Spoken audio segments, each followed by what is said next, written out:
Shalom bien-aimés, j'espère que vous allez bien. Nous sommes arrivés au 3e et dernier jour de notre séminaire sur le thème « Les 4 veilles de la nuit ». Nous allons aller vers les bien-aimés pour les interroger sur ce qu'ont été leurs impressions pour ces 3 jours bénissants que le Seigneur nous a permis de partager. Venez avec moi. Nous sommes ici avec le frère Ludovic. Shalom mon frère. Amen et shalom à moi dans l'émission. Amen. J'espère que tu as passé un bon moment et que tu vas bien. Oui, ça va, merci par la grâce du Seigneur et j'ai passé un excellent moment là. Gloire soit rendue à Dieu. Alors, les 4 veilles de l'année. C'était le thème de notre séminaire qui a débuté ce vendredi et a pris fin aujourd'hui.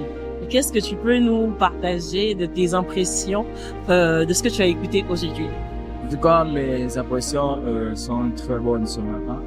Et je pouvais bénir le Seigneur parce que par rapport à certaines choses que pouvait dire le prédicateur, je pouvais me retrouver où certaines choses pouvaient être des réponses à des questions que je me posais par rapport même à mes moments de lecture ou mes moments de méditation personnelle.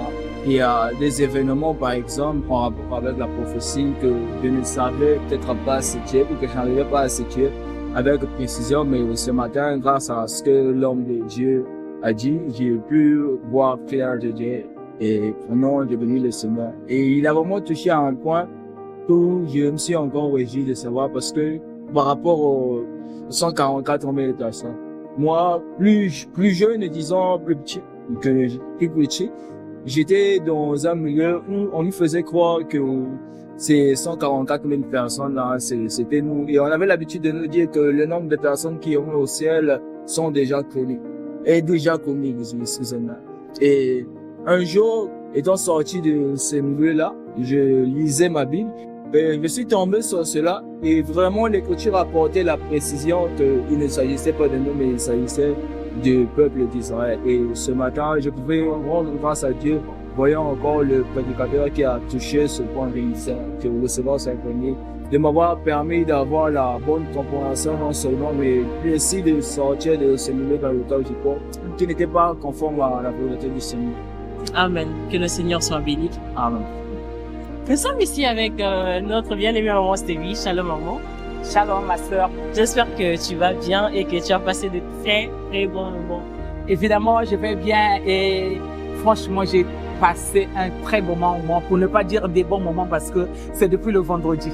Amen. Que le Seigneur soit béni. Amen. Alors aujourd'hui, c'était le 3e jour de notre séminaire sur les 4 veilles de la nuit. Donc le serviteur de Dieu nous a parlé de la 3e et de la 4e veille. Vraiment, c'était des moments bénissants. Est-ce que tu peux nous partager tes impressions à toi par rapport à ce que tu as écouté aujourd'hui? En tout cas, je suis très ravi parce que c'était très riche en connaissances. Il y a eu beaucoup de choses qui se sont dites et on a pu comprendre les 4 veilles de la nuit. On a pu comprendre que nous sommes au temps de la nuit et ce temps-là, nous sommes en période de nuit en fait. Et cette période-là est subdivisée en temps et chaque temps en fait symbolisait des événements que nous sommes même en train de vivre présentement parce que nous sommes dans ce temps-là.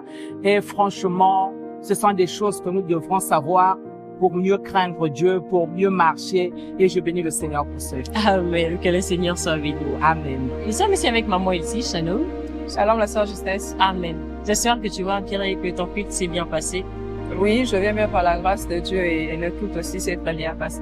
Gloire au Seigneur. Donc aujourd'hui, le serviteur de Dieu a terminé avec ce thème. Donc c'était qui avait commencé le vendredi, nous étions ici le samedi et aujourd'hui, c'est vraiment le dernier jour de notre séminaire. Et l'homme de Dieu a dit beaucoup de choses, vraiment, qui nous ont édifiés, qui nous ont bénis.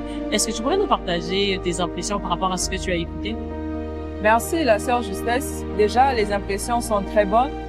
Je rends grâce à Dieu pour le thème et pour le prédicateur parce que en peu de temps, nous avons eu beaucoup d'informations.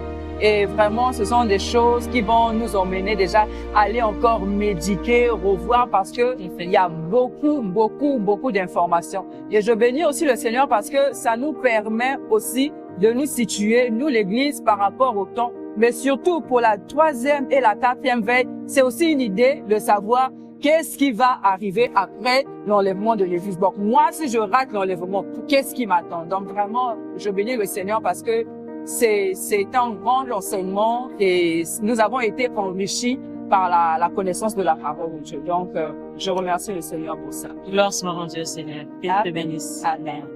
Nous sommes arrivés à la fin de cette rubrique. Vraiment, béni soit le Seigneur pour ce thème, les 4 veilles de la nuit.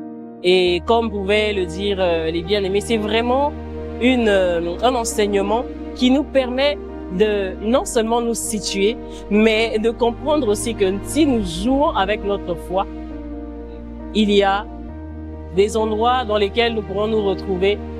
Donc, par exemple, lorsque le serviteur de Dieu a parlé des 144 000 qui sont issus des 12 tribus d'Israël, mais à part ces 144 000, il y avait aussi des descendants. Ça veut dire qu'il y en a qui ne vivront pas l'enlèvement. Pourquoi? Parce qu'ils n'auront pas été conformes, parce qu'ils n'auront pas été trouvés dignes comme il faut. Donc, cela doit nous interpeller la conscience de chaque chrétien de ne pas jouer avec sa foi. Parce que le Seigneur revient. Il revient chercher son Église. Donc, vraiment veillons à cela afin que nous ne puissions pas vivre, par exemple, la grande tribulation et autres. Donc, veillons sur notre foi. Et je bénis vraiment le Seigneur aussi pour son serviteur qui a disposé du temps pour nous parler de ces choses, pour nous réveiller encore, parce que la parole prophétique est très, très importante. Les sujets d'ordre prophétique sont très, très importants, très importants plutôt pour le corps du Christ. Cela nous aide vraiment à veiller davantage, à savoir comment marcher, à savoir quelle attitude avoir. Et que le Seigneur vous bénisse. J'espère vraiment que vous allez encore suivre ces différentes prédications, donc ces différents enseignements dans le but de mieux marcher avec le Seigneur. Que Dieu vous bénisse et je vous dis à la prochaine. Ciao!